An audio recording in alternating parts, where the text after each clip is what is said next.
American people, especially coming from our greatest ally, bombing another one of our allies. If there's going to be a false flag in the Middle East, then how come there was no? Is it all just media manipulation? I think it's just media manipulation. The other thing that to remember is that these regimes in the GCC, right? Saudi Arabia, UAE, Qatar, they're all co-opted by the Israelis.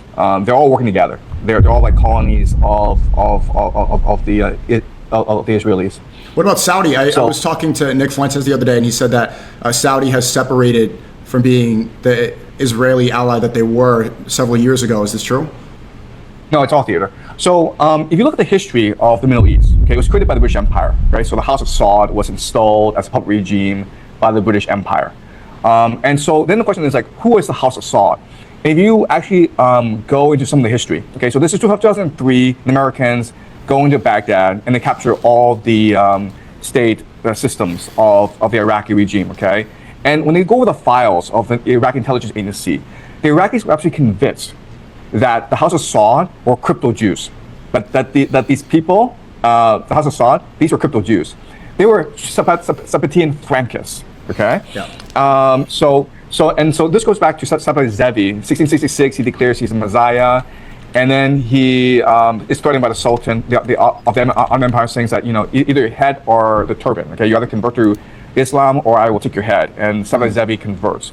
And then 300 families called the Dome. It's called turncoat in the language. Turks. But they convert with it, the Turks. Okay, and the Dome are important because the Dome then aligned with the British Empire to overthrow the Ottoman Empire. And the Dome are the ones who are responsible for the Young Turk movement, for Ataturk, okay? But not only that, but the Dome then spread around the region, and they also become the House of Saud. Okay, so that's the origin of these families in the Middle East. Is this proven about the? I love Saudi Arabia. I travel there all the time, but what's the evidence of that? Well, I mean, again, I don't actually use documentary evidence in my classes. I use a lot of first principle thinking. Okay, but I'm trying to explain why the House of Saud is in charge, who put them in power, and why they were put into power, and who the British Empire would trust to put into power. Okay, so the British Empire put the House of Saud into power. Why would they do that?